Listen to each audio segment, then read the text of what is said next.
Boa noite, minha turma de Direito da São Miguel, segundo e terceiro período, né? Vamos chegando agora no finalzinho da nossa matéria. Então, de aula expositiva mesmo, só hoje e para a semana. E depois eu faço a revisão com vocês e prova. Então, hoje a gente vai ver mora, que começa no artigo 394 e vai até o 401. E perdas e danos, artigo 402 até o 405. Nenhum dos dois assuntos é nenhuma novidade muito grande que a gente sempre adiantou. Eu sempre falei, minha gente, quando você descumpre alguma coisa na obrigação, não cumpre, então você vai sofrer as consequências do inadimplemento. E uma delas são os juros moratórios, são a cláusula penal, se houver, e assim englobamento aí nas perdas e danos. Então, a mora é o atraso, ou prestação defeituosa. Então, daí o nome mora de demora mesmo. Então, vem do artigo 394 até o 401. A mora pode ser do devedor ou do credor, geralmente do devedor, mas o credor também pode entrar em mora. Então, pus aqui a mora do devedor, que é mora solvente ou mora devendo, de débito. Então, geralmente é o próprio devedor quem atrasa, mas a gente sabe que tem prestação que é quesível, né? Que é aquela prestação na qual o credor tem que buscar o pagamento no domicílio do devedor. E aí, neste caso de dívida quesível, a mora pode ser do credor. Basta que ele não queira receber, se recusa a receber, não apareça para buscar, então a mora tem duplo efeito. E aí o principal efeito é o induzimento de culpa, né? Então, só por estar atrasado, meio que você está errado. Então, lógico, meio não, você está completamente errado, atrasou, está errado. E aí, por estar errado, você vai ter consequências. Então, você responde, inclusive, pelo caso fortuito de força maior. Já já a gente vai ver isso. Então,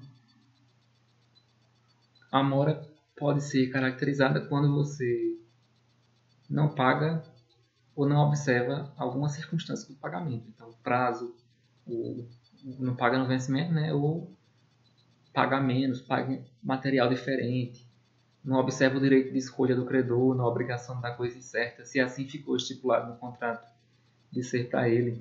Então, pus aqui o conceitozinho de mora, que ela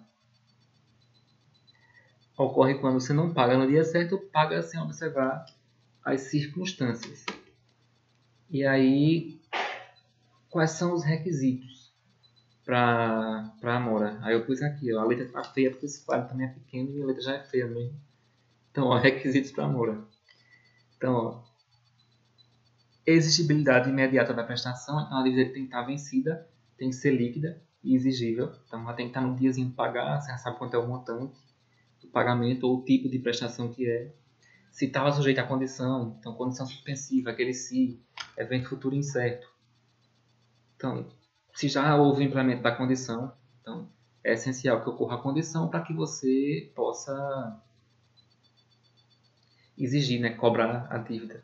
E aí é um dos requisitos para a constituição em mora. A inexecução culposa, ou seja, você teve culpa, pelo menos, pelo não adimplemento da obrigação, culpa ou dolo. Então, lógico, você não cumpriu porque não quis mesmo, porque tem intenção de não cumprir. Conduta dolosa sua. Então, ficou de entregar o animal, sei lá, o boi, e deu um tiro no boi. Então, isso é inexecução dolosa. Agora, por negligência, deixou o animal fugir. Então, é culpa.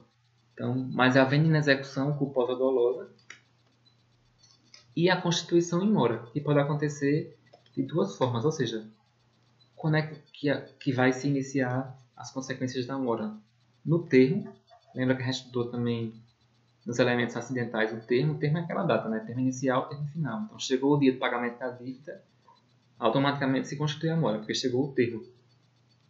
Nos demais casos, depende de interpelação judicial ou extrajudicial, ou seja, ou entra com um processozinho para constituir em mora, ou você coloca lá um documento particular com o nome notificação extrajudicial. Esse termozinho notificação extrajudicial significa o quê? Fora da justiça. Então, um documento sem muita formalidade, mas que serve para constituir a pessoa ir embora. O importante é que se deixe de maneira inequívoca que essa pessoa está em atraso. Agora, lembrando, a maioria das dívidas tem termo, tem dia de vencimento. E aí não precisa constituir em mora, porque você já tem o termo, você já sabe que naquele dia venceu, não pagou não, está em atraso. Então, seu cartão de crédito, qual é o vencimento? 5 de cada mês, dia 10, dia 20, dia 30. Então, chegou dia 5 de cada mês, você sabe, se não pagar, vai estar em atraso. E aí vai sofrer as consequências da mora. Então, essa mora, quando decorre de constituição, a doutrina chama de mora ex persona, e quando decorre da própria lei, mora ex re. Vocês vão ver esses termos em latim.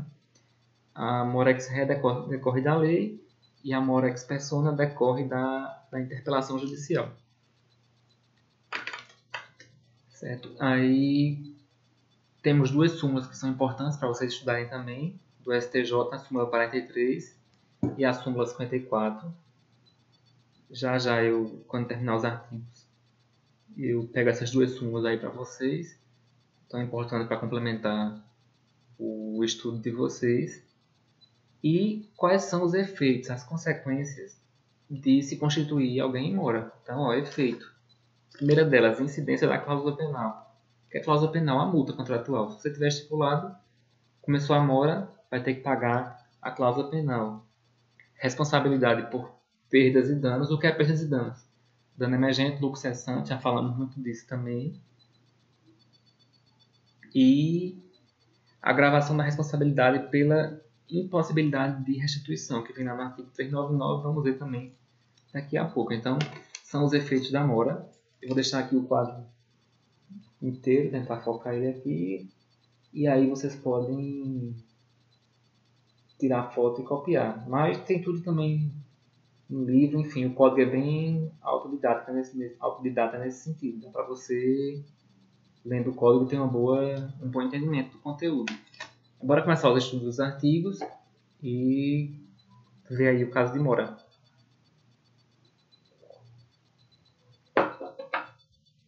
Vê só, o primeiro artigo de mora é o 394. Então, considera-se em mora o devedor que não efetuar o pagamento e o credor que não quiser recebê-lo no tempo, lugar, forma que a lei ou a convenção estabelecer. A convenção é o contrato. Então, a mora tanto pode ser do credor como pode ser do devedor. O mais normal, o mais comum é que seja do devedor, mas não é essencial que isso ocorra. Pode ser mora do credor também. É menos comum, menos usual, mas é uma possibilidade. Então, estar em mora é você não cumprir qualquer dessas coisas. Não receber no tempo, lugar e forma que o contrato estabeleceu. Então, pagou a menos, pagou em lugar diferente, não quis buscar no tempo certo, isso aí tudinho é mora. 395. Responde o devedor pelos prejuízos a que sua mora der causa. Então, responde o devedor pelos prejuízos a que sua mora der causa, mais juros, atualização dos valores monetários, segundo índices oficiais e regulamentos estabelecidos, e honorário de advogado. Então, a gente já tinha visto que isso é uma da consequência do inadimplemento. Né? Então, entrou em mora, você responde pelos juros, os juros moratórios, e a gente vai estudar isso aí na próxima aula. Atualização dos valores monetários e a correção monetária. Então, juros é um fruto civil, ou seja, é pelo tempo indevido que eu fiquei com o seu patrimônio. Então, eu vou pagar os juros como uma forma de indenização. A correção monetária é o reajuste para a inflação. Como a gente mora num país que tem inflação, todo canto tem, aqui tem inflação até considerável, então, lógico, o que eu posso comprar com R$100 hoje, daqui a um ano, com R$100 eu vou comprar muito menos. Então, a moeda vai perdendo valor. Então, a correção monetária é isso. É para salvar a moeda e o valor da defasagem inflacional. Então, juros é uma coisa, correção monetária é outra. Então, segundo os índices oficiais, regulamentos estabelecidos e honorários de advogado. Então, lógico, você gastou para conseguir cobrar a dívida, você faz jus a receber esses honorários. Geralmente, o entendimento majoritário é que esses honorários são honorários de sucumbência, ou seja, quem perde o processo paga. Agora, essa verba fica retida para o próprio advogado. Então, isso é o honorário sucumbencial. Tem autores que falam que essa indenização da mora e do inadimplemento eu falei isso no vídeo passado para vocês, semana passada, na aula passada, tem entendimento do Tribunal de Justiça de São Paulo que permite você cobrar, além do honorário sucumbencial, o honorário contratual, ou seja, aquela despesa que você pagou como para o seu advogado. Então, você pagou quanto para ele para entrar com a ação? R$ 5.000, 6, R$ 4.000. Aí você pode embutir essa cobrança nos honorários. Não é o entendimento majoritário. Então, o entendimento majoritário é quando o Código Civil fala em honorários, é o honorário sucumbencial, lá do artigo 85 do Código de Processo Civil, que geralmente, como regra, vai de 10 a 20% da condenação. Então, se eu lhe condenei, o juiz lhe condenou a pagar R$ 10.000, então ele vai dizer lá no finalzinho da sentença, condeno em honorários sucumbenciais no valor de 10% da condenação, de 15%, de 20%, o limite é 20%.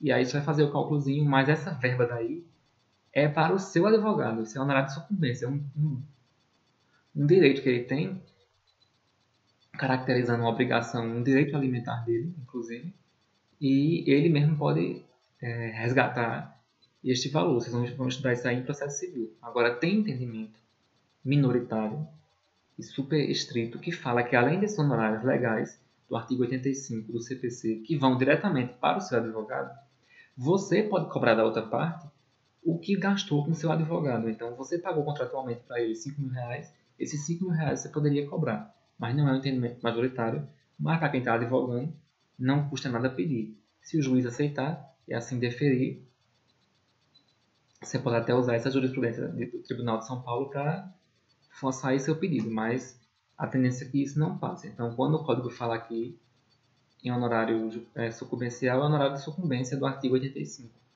do Código de Processo Civil. Mas há aí essa dualidade, essa briga de interpretação. Parágrafo único. Se a prestação devida à mora se tornar inútil ao credor, este poderá enjeitá-la e exigir a satisfação das perdas e danos. Vê só, tu contratou o cantor para cantar na tua formatura. Então, ele toma uma cachaça, enfim, e falta o baile de formatura de vocês, né?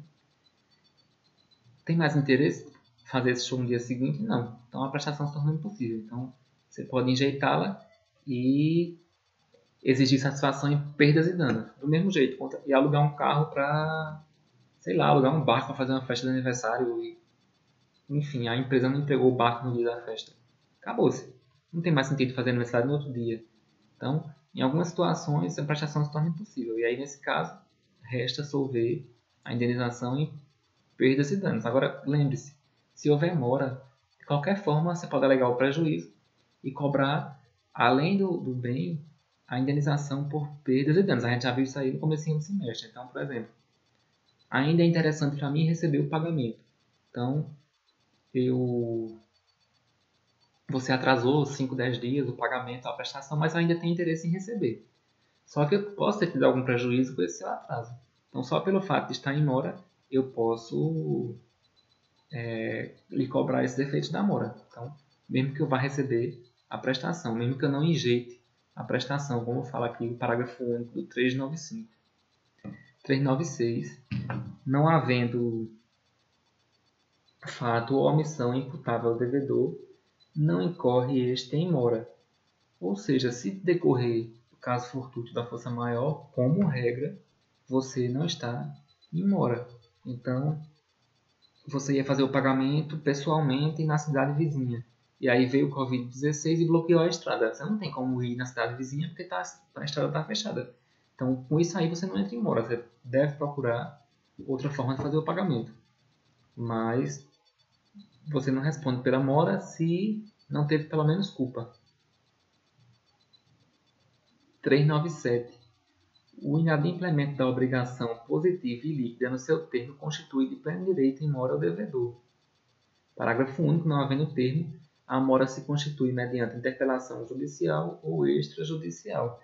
Isso aí são os dois conceitos de mora ex persona, que é a que depende de interpelação judicial, e mora ex re, que decorre da própria lei. Então, o caput está falando da mora ex re. Tendo termo, ela se constitui automaticamente. Se não tiver termo, lembrando, você já viu isso aí, elemento acidental do negócio jurídico, a gente viu lá no primeiro período, Então, o termo é aquele evento futuro e certo, é uma data. Dia 15 de julho é o vencimento da dívida. Se tem termo, quando chegar o dia 15 de julho, se você não pagar, automaticamente você está em mora.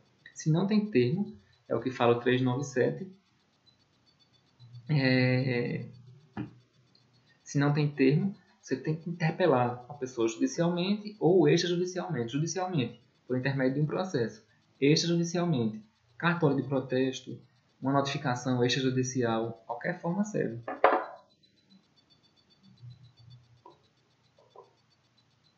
Agora, como a maior parte das dívidas tem termo, então automaticamente você está em mora se não pagar no prazo estipulado. 398, né? Nas obrigações provenientes de ato ilícito, considera-se o devedor em mora desde que o praticou. Então, qualquer ato ilícito. Então,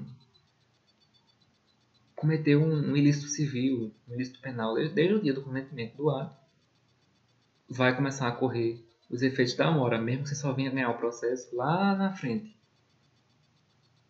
Então, a gente vai ver também isso aí quando chegar em juros, né? Os juros, quando decorre de um ilícito, ele vem desde o dia do ato praticado, se for uma relação não contratual. Mas aí, na próxima aula, a gente vê isso, quando estiver estudando juros. Mas é só para saber isso. Então, decorrente de ilícito, você está em mora desde o dia que praticou o ato, e não de quando entrar com o processo. 399. O devedor em mora. Então, veja, o devedor em atraso, que pagou parcialmente quando devia pagar integralmente. Então, o devedor em mora, aquele que não cumpriu tudo como estava previsto.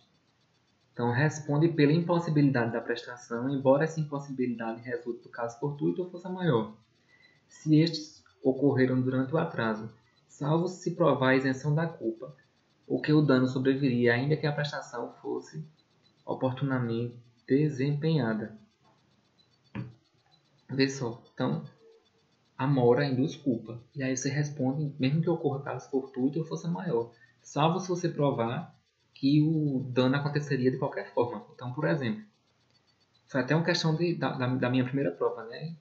Era de dano baianinha com outra que eu esqueci o nome. E aí emprestava o carro, né? Uma para outra. Ora, se chegou o dia do vencimento e você não entrega, não devolve o veículo, é o quê? Um contrato de comodato. Qual é a sua obrigação? Restituir. Chegou o termo, o dia de vencimento, não restituiu, você está em mora. Independente de interpelação, porque tem um dia certinho para se encerrar o contrato. Chegou aquele dia, ela não devolveu. Se ela for roubada, ela vai ter que responder. Por quê? Ora, o veículo foi roubado, ela teve culpa? Não. Foi um caso aí, dependendo do autor de caso fortuito, ou força maior. Eu uso como sinônimo caso fortuito e força maior, que é como o judiciário assim o faz. Agora, a doutrina gosta de distinguir aí caso fortuito e força maior. Já falei isso também. Então, tem autor que fala que força maior é natureza, caso fortuito é ação humana. E tem autor que diz o contrário. Então, eu uso como sinônimo mesmo. Então, quando eu falar em caso fortuito e força maior, lembre de algum evento que não depende de você, decorra da natureza ou de ação humana. Então, a mulher foi roubada, mas estava em mora. A gente sabe que a regra qual é? A coisa se perde para o dono. Só que nesse caso, ela tinha ultrapassado o prazo de devolver. Então, por estar em mora, ela responde, a não ser que ela conseguisse provar que o veículo não se perderia. Mas aí, nesse caso, é lógico que se ela tivesse devolvido o carro no dia, o carro não teria sido roubado, né? Seria muita coincidência, né? Outro exemplo também que eu sempre dou. Está na sua fazenda o animal, você pegou emprestado, ou, enfim, ficou de entregar, você é o devedor, vendeu 50 novilhas Nelore, por exemplo. Então, 50 vacas Nelore. E o que aconteceu? Você ficou de entregar hoje. Não entrega. Deixa para entregar amanhã. Você está em mora. Seu devedor devia ter entregue. Está em mora. O que aconteceu? Caiu um raio na sua fazenda e matou as 50 novilhas. Você teve culpa? Não. O raio é evento na natureza. Força maior, caso fortuito. Mas por estar em mora, você vai responder. Por quê? Se você tivesse entregado o gado para o seu credor no dia certo, o seu credor iria receber o animal e aquele animal não estaria no seu cercado mais. Então, você vai responder por essa consequência. Se tivesse entregado, o raio não tinha matado o animal. Agora é diferente. Eu fiquei de vender Ou então você me emprestou um cavalo de corrida, se eu pegar esse exemplo agora, e eu atraso a entrega. Então eu fiquei de restituir hoje, não entrego, eu deixo o animal comigo amanhã. E amanhã o cavalo infarta do nada. Tem um problema no coração e infartou. Ora, ele ia infartar estando comigo ou estando com você, que é o dono. Então nesse caso, eu comprovando que foi um infarto e que aconteceria de qualquer forma, eu vou estar isento de qualquer responsabilidade, mas somente nesse caso. Nos demais casos, a mora induz culpa. Então é isso que fala o artigo 399. O devedor em mora responde pela impossibilidade da prestação, embora essa resulte do fortuito ou força maior. Então a mora induz culpa, se estes ocorreram durante o atraso, salvo se provar a isenção de culpa, ou que o dano sobreviria ainda que fosse obrigado, ainda que a obrigação fosse oportunamente desempenhada. Então, ele teria que provar que mesmo que entregasse no prazo, ia acontecer o perecimento do bem. Então, seria esse caso aí, essa parte final do ataque cardíaco, né, do cavalo. Ele ia infartar tanto comigo ou com você. Então, nesse caso, você não responderia. 400. A mora do credor. Então, aqui a gente está vendo mora do devedor, mora do credor agora. A mora do credor subtrai o devedor isento de dolo a responsabilidade pela conservação da coisa. Então, veja, você é o credor. A gente fez a obrigação de pegar o rebanho na minha fazenda. Mas você, que era o credor, que tinha que ir buscar. Então, a gente fez o quê? Uma dívida quesível. Se você, credor, não vai buscar no dia, está em mora. Então, qual é a minha obrigação somente? Conservar a coisa. Então, a mora do credor subtrai o devedor isento de dolo a responsabilidade de conservação da coisa. Então, eu não posso, porque você não pegou, jogar fogo no gado e matar os animais. Eu vou somente conservar e não respondo por culpa. Então, se cair um raio nesses animais, paciência, você não pegou no prazo, o raio caiu, você vai sofrer o perecimento do bem. Obriga o credor a ressarcir despesas empregadas em conservá-la. Então, o que eu gastei de ração com o gado desde o seu atraso, você vai responder. E sujeita a recebê-la pela estimação mais favorável ao devedor, se o seu valor oscilar entre o dia estabelecido para o pagamento e o da sua efetivação.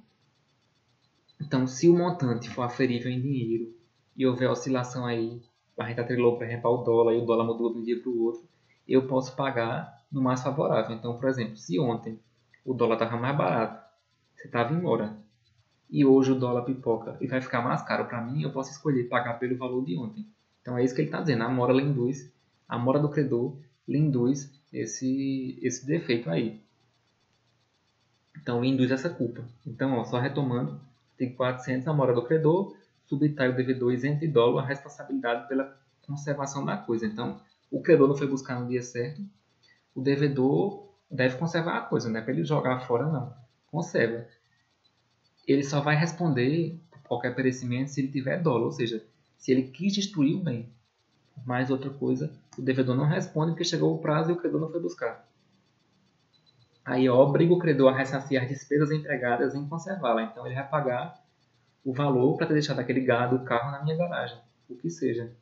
Então eu vou estabelecer um valorzinho aí de aluguel e sujeita-o a recebê-la pela estimação mais favorável ao devedor, se o seu valor oscilar entre o dia estabelecido para o pagamento e o da sua efetivação. Então, foi esse exemplo que eu dei, finalzinho. A gente estabeleceu nosso contrato em dólar, e aí a moeda variou do dia que estava estabelecido, do dia do termo, para o dia que você foi buscar o bem na minha casa. Eu vou escolher o que for melhor para mim, eu devedor, se eu pago pelo dólar desse dia ou pelo dólar desse dia. Por que você não foi pegar nesse dia, no dia estabelecido? Assuma essa consequência. Purga-se a mora. Purgar a mora é como se fosse um perdão. Então, apesar de ter entrado em mora, você aceita a prestação do jeito que está e não faz nenhuma ressalva. Então, purga-se a mora por parte do devedor, oferecendo esta prestação, mais a importância dos prejuízos decorrentes do dia da oferta. E 2, por parte do credor, oferecendo este a receber o pagamento e sujeitando a receber os efeitos da mora até a mesma data. Então, você purga a mora ou pagando já você purga a mora já pagando com os valores devidos, então com esse cálculo aí de perda de danos, ou também purga a mora se o cara aceitar receber do jeito que está. Então, se ele aceitar receber do jeito que está, é como se ele desse uma remissão e aí purga-se a mora, ou seja, interrompe os efeitos da mora, encerra os efeitos da mora. Então, purgar a mora é isso aí. E perdas e danos. Vamos iniciar agora do artigo 402 até o 405. Já vimos muito também. Lucro cessante, dano emergente. Então, ó, salvo as exceções expressamente previstas em lei, as perdas e danos devido ao credor abrangem, além do que efetivamente perdeu, o que deixou de lucrar. Então, o que é que perdeu? O dano emergente, prejuízo que você teve. O que deixou de lucrar? O lucro cessante. Então, eu ia comprar o carro para dirigir de Uber. Eu já dirijo, enfim. E aí, você atrasa a entrega do veículo. Deixa uma semana sem trabalhar. Dano emergente, qual foi o prejuízo que eu tive? O valor do veículo que você não me entregou, todo esse prejuízo. O que eu tive que pagar de táxi para me locomover na cidade ou de ônibus, enfim.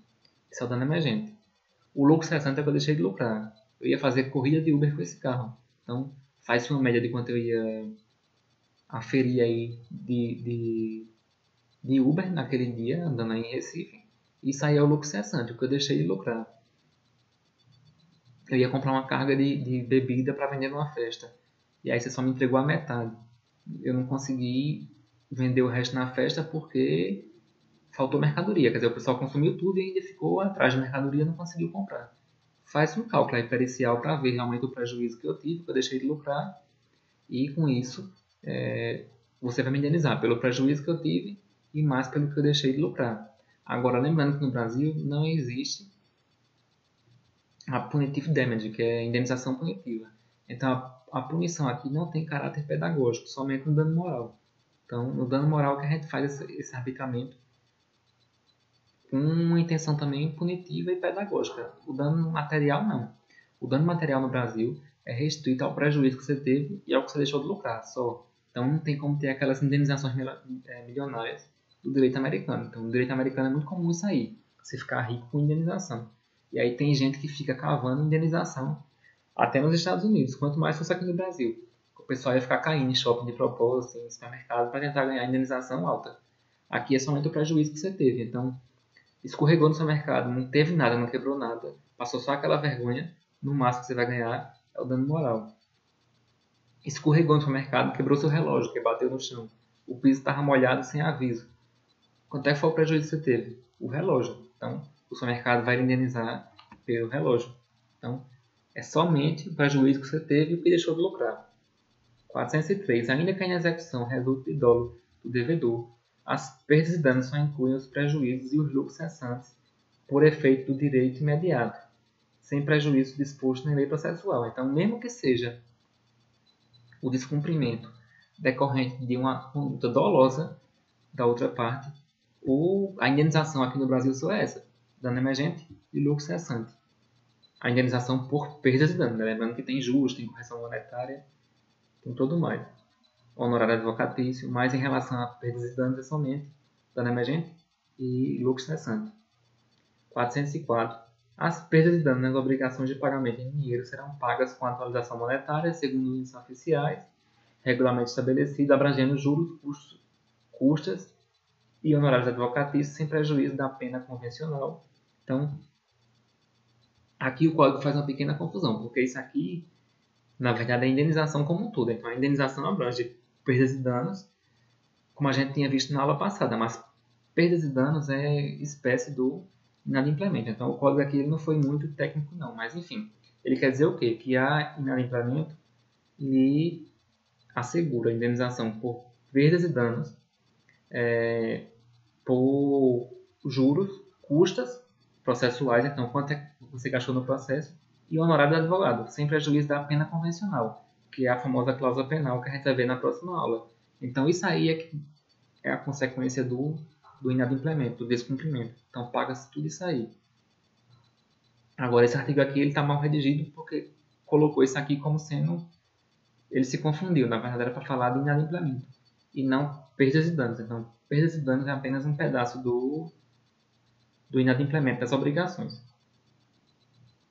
E aqui ele dá como se perdas e danos fosse o gênero, não é? Ela é espécie. Do mesmo jeito que a cláusula penal, os juros, enfim. Então só faça essa ressalvazinha nesse artigo.